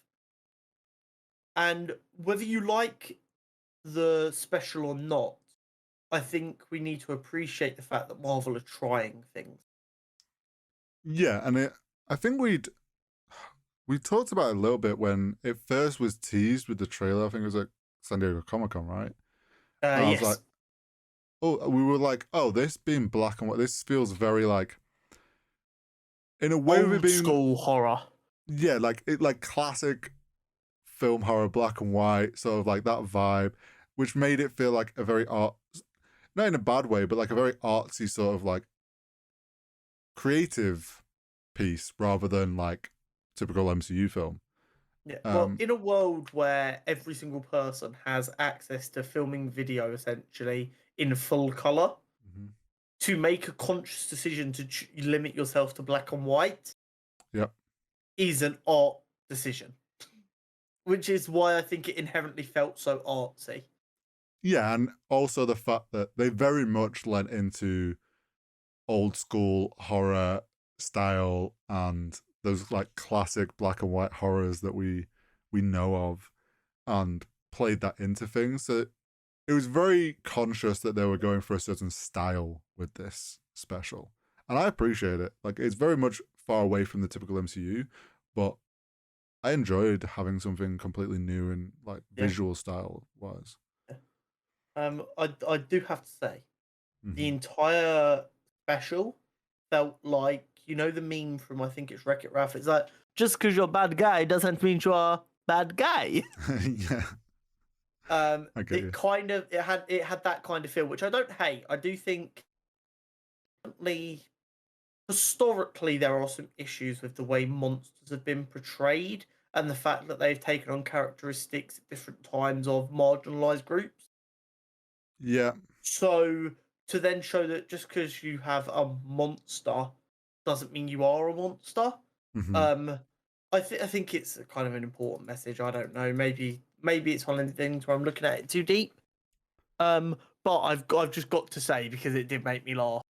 Last week, for me to tell my story about Swamp Thing and Man Thing. Yes. So, like, the day after we recorded that, I saw an Instagram post with the same story and I sent it to Hori. Yes. And then for Man Thing to make his MCU debut in Werewolf by Night is fucking hilarious. So for those of you who don't know, Ted is Man Thing. Ted is actually his name. Dr. Theodore becomes Man Thing. What I found out afterwards, the reason Man Thing looked so fucking good, I was going to say he was 80% practical, 20% CGI or something. I think it was even more. Basically, it was all practical except for they did some CGI reworking on the face for expressions and stuff. So good. Oh, such a great decision. So good. I loved it so much. You know what? I can't even tell you what about it was good.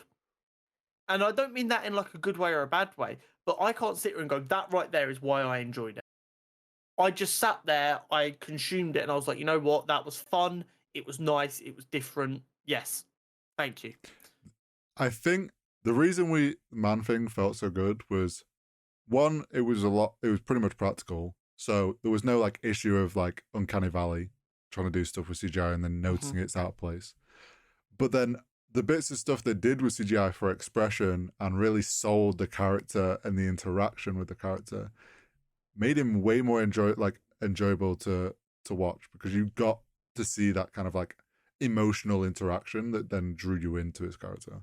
Did anyone else think he was very cute? Oh yeah. I sat there, I was like, why is he so cute though? And Jenna was sat there watching him. It's like, he is really cute. It's just the mannerisms that they gave him and the way that like they portrayed his mannerisms. Big teddy bear kind of vibe. Yeah, it was literally like he's like angry and she just says Ted, and his whole expression then goes, oh. Yeah, like everything relaxes, and it's those things that like really help sell the character. Yeah, very human. Yes.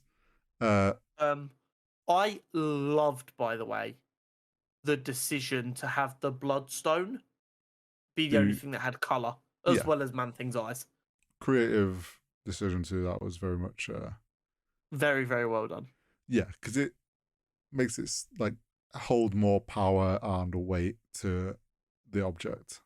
Yeah, I think that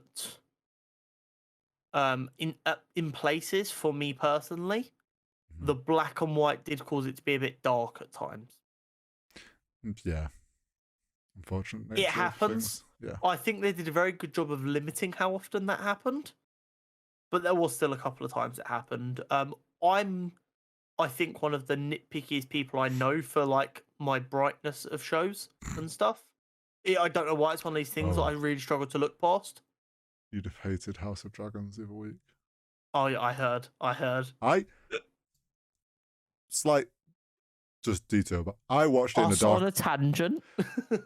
I watched it on my screen with my blind pretty much closed. My room was fairly dark, so it didn't cause any problems to me. I can see why people had issues if there was any sort of light in the room. It would have made it hard. But yeah, Glare is the worst thing ever.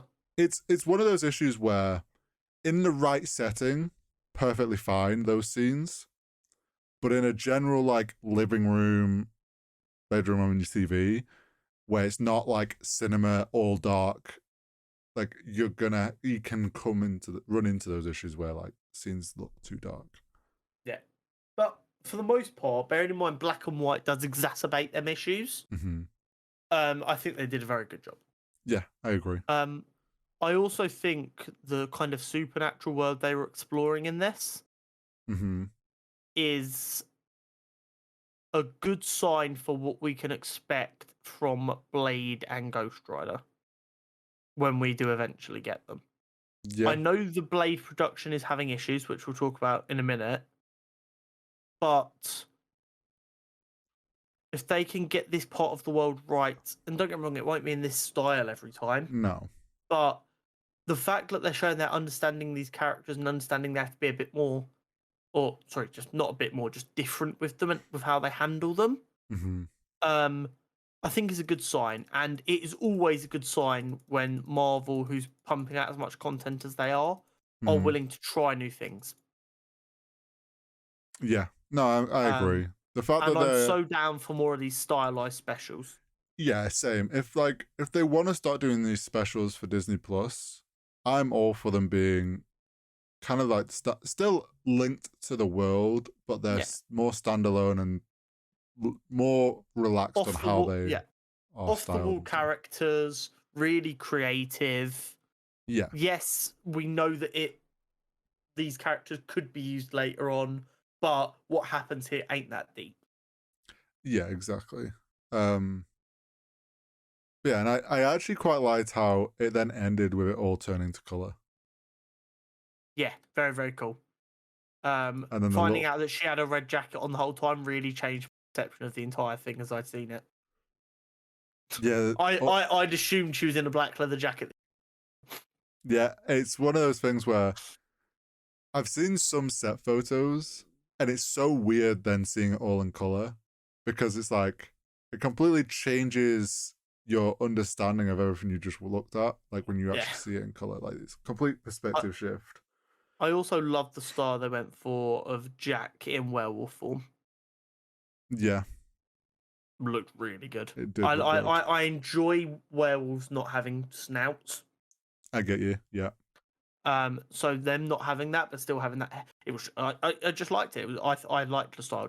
I like how they got around not trying to CGI transform him because that would have been a pain. One, to get to look good, and two, budget wise, they just were like, "Oh, we'll do it from what we'll just show what everyone's seeing." It was a really fucking cool scene as well. Oh yeah, because the flashing light and the shadows made you. Because Jenna is like, she does not do horror films. She doesn't do scary at all. Okay. So I was like, this could be a bit creepy. I don't know. Yeah. And she was like, okay, we'll give it a go, see how we do. And then as we're watching that scene, it was a bit creepy, but she was like, this is really cool. Having the girl kind of recoiled in fear as you see the shadow behind. It like, such a good shot. But that also screamed like old school horror because they didn't. They really did. Because back then they didn't show that stuff because they couldn't. They had like no physical way to actually they didn't have CGI back then, and trying to do any transform like that through practical would be impossible. So they would do tricks like that, which I think is what sold it. I can't remember what it was called, but my dad said there was a really, really scary horror film that he saw growing up, and it was like old when he saw it. Mm-hmm. So I want to say it was like from the 50s or 60s, maybe. Right. And it was about like this monster that could shapeshift and it would kill you. Okay. But you never saw it kill. You just saw the shadows, and then you saw it walk away in like cat form, not in monster form. Got you. And he was like, and to this day, it was one of the creepiest and scariest things I've ever seen. But you didn't see anything gory. Honestly, a lot of horror comes from the anticipation of not actually, Getting people's brain. not showing them and building up the anticipation. So overall, I Mhm. think they just did a great job across the board. And then it ended with the fun little scene between Ted and that Yeah. having coffee, like him waking up like hungover because obviously to transform back to human, like into a werewolf. A lot of Do you know what the funny thing is though? Everyone kind of sees this, and no one is surprised at the idea. It feels like hungover. Everyone's like, "Yeah, no, I can see that. That makes sense." well, you I know think that like the way they always sell like a werewolf transformation is it's very physically painful for that person. So I feel like everyone just kind of expects it's like essentially you just beat your body up to yeah, transform. you've got to feel like shit the next day. Yeah, it's gonna feel horrible. So I don't think people. I think that's what like it's kind of one of those things that like in cinema and in storytelling has just always been instilled. So it's kind of just an understanding. I like that Ted wanted to get sushi though. Man Thing Yes. likes sushi. Like Man Thing is an absolute goat. and the good stuff. I'm more of a Swamp Thing guy myself, Oh, but Man Thing is very good. I just think DC have used Swamp Thing better than Marvel have used Man Thing past. yeah. I mean, give Marvel a chance. Yeah, I'm excited to see what happens. Overall, We ate good this week though. yeah, we did. And while I don't want Marvel to abandon the Disney Plus TV shows, No, I'm okay if they want to lower the amount of TV shows and for every TV show they take out, put a special in its place. yeah, and there's like some of the shows you could do in like a 2-part special or something. Yeah. So there's definitely things like that where if they feel like they're trying to stretch a show out when they actually think actually this would work better as like a 2-part special or something, like sure, go for it. Yeah. I'd like them to do that, and then for shows which they know they want as a show is extend the episode amounts on those shows. And then I think across the board, everything will feel better. Yeah. And I think we've got another special this year as well. I'm pretty sure we have a Guardians holiday special. Oh, the Christmas one. Mm-hmm. Yeah, because didn't that get pushed back from last Maybe. year?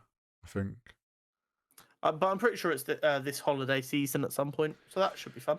Yeah, that'll be a fun one. And this brings us on to the new Nerd News Network stuff. The Nerd News Network. Breaking news. Marvel with mass delays. They are pulling off their best DC, and they're still doing it better than DC. Well, yeah, because they actually have a valid reason. Well, I mean, they also have more stuff to move, so the delays seem even more. Oh, yeah. Basically, Blade is royally fucked at the minute, and they're trying to take the time to get it right, which is, I mean, not something we should be cheering them on for, but we should say thank you for not just trying to force shit down our throat and instead going, let's fix this. As a result of that, and the fact that everything in timeline order does kind of matter, Yeah. everything after Blade has been shuffled back. Which realistically, all of this stuff would have moved anyway. Nothing has ever come out on the date we were told it was going to come out on when it was first announced. No. Never, ever. We even said that after Comic-Con. We were like, these dates are going to shift around. Yeah, it always happens. We talked about it last week because I forget who was the director that we said came on to Blade. Sam, that was it. That was it. It looks like that might have been bullshit. I don't know. I say if it's true that he has, I believe that he's gone on because Kevin wasn't happy. He's got there. He's like, right, where's the script? Give me the script. Gone over the script and gone. This isn't. This is. We can't work with this. We need to We need to do a rewrite pass. And that's not like I think it's coming from the form of like we got the news that Blade was having troubles. We got the news that Sam Raimi was stepping in. But like nothing had been said about delays. And I think it's taken like a week. He's come in, looked over everything and gone back to Kevin, gone, look, this is the state of things. And Kevin's like, right, fine, we'll push that back and it'll concertina. We'll just It's almost like he actually sent Sam in to get like a state of affairs and just like go in, see what's happening, and then we'll work out what we're actually doing. Yeah, pretty much. I think that's what's happened. And yeah, unfortunately, things have got like other things have got pushed back because of that. but I'd rather that than them try and force a bad script because they don't want to delay. I am of the opinion no film is good if it gets delayed more than 2 times. One delay, I'm not too worried. Yeah. If it gets delayed again and again, obviously COVID delays don't count. Yeah. But if it gets delayed again and again, I'm going to start being worried. But we'll cross our fingers. Hopefully Blade is good. They've got Mahershala Ali, who, like, when they said they wanted to do a Blade film, I remember sitting down and going, him. That's who you hire. Very easy. Very easy casting decision. Yeah, I would hope now it's just like, if it is Sam Raimi, he's sitting down with Mahershala and they're working it out, and then he'll go to Kevin, and Kevin will be like, yeah, okay, cool, go. Let's get this ball rolling. Yeah. So yeah, fingers crossed all that works out. Indeed. And very excitable news. I knew when I saw this, Mate, you'd be very excited. I literally was sat in my office at work bouncing up and down. Miles Morales Spider-Man game is coming to PC. What was it, November 18th? Just over a month. Yeah. Let's fucking go. Let's fucking go. I'm so excited. I cannot fucking wait. For the viewers that don't know, Connor only recently played the Spider-Man game. Well, yeah. I never had a PlayStation. I was an Xbox guy. I did almost buy a PlayStation to play these games, to be honest. But then they announced that Spider-Man was coming to PC when it came out in August in the end. Something like that. And I played through that quickly, loved every second of it, and I was like, now I need them to announce Miles. It took them a little bit longer, but they did announce Miles pretty sharpish. Yeah, I'm surprised, to be honest, because we hadn't had anything. I was like, oh, this is probably going to be a while. But I'm sure, based on Sony's arguments against why Microsoft should be allowed to buy Activision, that all future Spider-Man games are going to be releasing on all consoles together. Sorry, that's just me ranting about other stuff that we don't need to talk about on the podcast. But still, very excited to be able to play as Miles. While I am a huge Peter Parker fan, Miles has got a very special place in my heart. I don't know what it is. I just enjoy him. And I'm excited to be able to play the game as him. It's going to be so sick. Make sure you subscribe to my YouTube channel to watch me play that game and just be an absolute fucking loser, losing my mind over how cool it is the entire time. Yeah. But I think that brings us on to the superhero showdown this week. It does. It does. It does. And this week we won't dive into it before you've read. All right. Well, how many allegations thrown at me before we've even started? I think it's my fuck up this week. We'll see. Super Showdown as follows. Oh. Mind blank. Bloodlusted. They're both bloodlusted. That's the word. Fucking hell! It's been a long week. I wondered where you were going. It's been such a long week. Yeah. Bloodlusted. They don't have anything they don't normally have. Ghost Rider versus Captain America. Ghost Rider is the lower seed, which is where I think I fucked up. Because that means he has the advantage in the fight.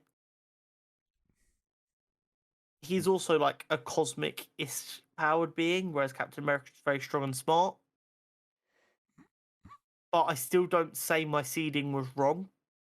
But I also don't see how he loses.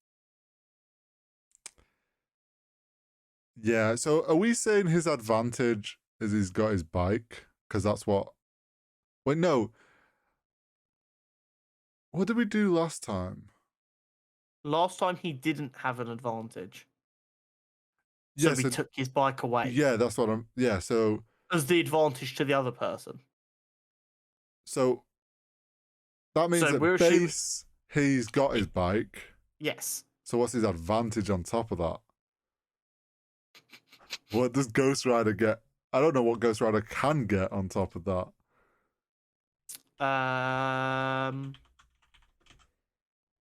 Let's have a look at Ghost Rider's abilities, because we're very prepared here.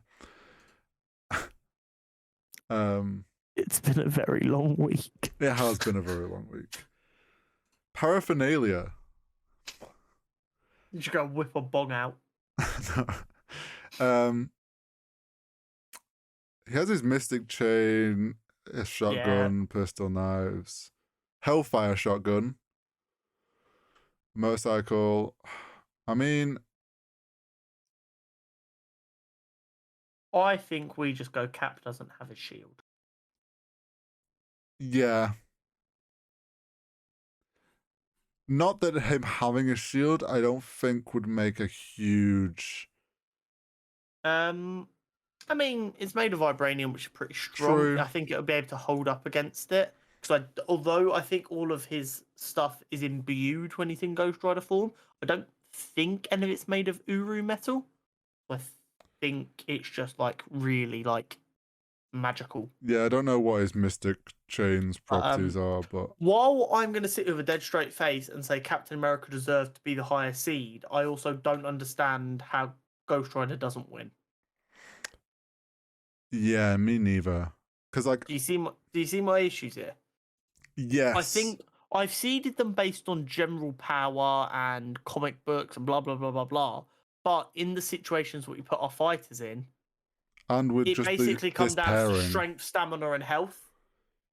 And you've got to look at it as like this, right? Ghost Rider's on a bike with a chain. You've got Captain America stood there with no shield. He has freedom though. He has Canada. He has freedom in quotation marks. The good old American freedom. Yeah, there's he's like a white Christian. He has proper freedom. I know he is fast, but I don't think he can really run. Well, maybe he can. He probably can run down a motorbike, but not Ghost Rider's motorbike. But yeah, probably not Ghost Riders. So Ghost Rider wins. He trips him up with the chain. He ties him up. He then either melts him with said chain, or he uses his penance there, or he shotguns him with his hellfire shotgun. Like Cap puts up a good fight, but he's a human.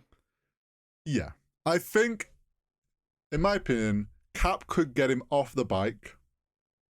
I think he can outplay him in that sense, probably get him off the bike. But I don't think he can outfight him, like even hand to hand. Like Cap's strong, Cap's got stamina, but at the end of the day, you're going against fucking Ghost Rider, who is hell imbued. Yeah. Like there's not much. Like he can only go so far against that, unfortunately. Exactly. So I mean, Captain America is out. Yeah. I mean, it's a rough one because just get good scrub, but you hate to see it. Just learn to skip rope. Honestly, and that for now is going to finish up our Marvel Heroes bracket. Oh, the first. So we've now got the final left for the Marvel Heroes, which is Ghost Rider versus Beta Ray Bill. Oh yeah. Ooh. So next week we'll be going, or from next week we'll be doing the Marvel villains until we have the final matchup for each of the four, and then we will play that through. Very exciting time to be alive. Which means next week is going to be Ultron versus Hori's very thought out character of Demo Goblin, who neither of us know fucking anything about. Whoa. I googled him before I picked him. Tell me who his alias is right now. Who his alias is? Yeah. Don't Google it. I can hear you typing. I can't tell you that. You know what I'm like with remembering that shit. But I definitely googled him. He has like powers and shit in there. Even googling him, I'm not 100% sure. Wait. It's not been revealed. No one knows who he is. Because I think he's only ever appeared as he has a genuinely secret identity. Pog. It'll be interesting. He has some interesting powers. So we'll see how he goes up against Ultron. I'm going to have to read up on him before next week. Yeah, you are. I'm going to rely on you to come up for his advantage, give him a chance against Ultron. Okay. I'd laugh if it was a bad idea giving him the advantage. I don't see that being a problem, but we'll deal with that when we get to that. I start looking him up and I'm like, oh, he is. Ooh, this is why they've not used him. He's too strong. They wrote themselves into a corner, so they had to just him. Stop. Yeah, they just shelved him. Anyway, that's going to be it from us. What have we got next week? Next week we'll have Rings of Power finale, which actually comes out the same day you're listening to this episode. So we'll have Andor episode 7. Yes. We'll have character profile. I mean, tomorrow's a lighter week. We might do 2 character profiles. Yeah, depending on whatever news comes out. Well, we'll obviously do our news. We'll have our Super Showdown. We'll have our final thoughts on Black Adam as well next week. Yes, we will. So there's lots to tune in for next week. But thank you for tuning in this week. Make sure you like and subscribe and just click all of the buttons you can find down below. Yes. See what happens. Play around with them. We'll see you next week. Thank you very much. Goodbye. Goodbye.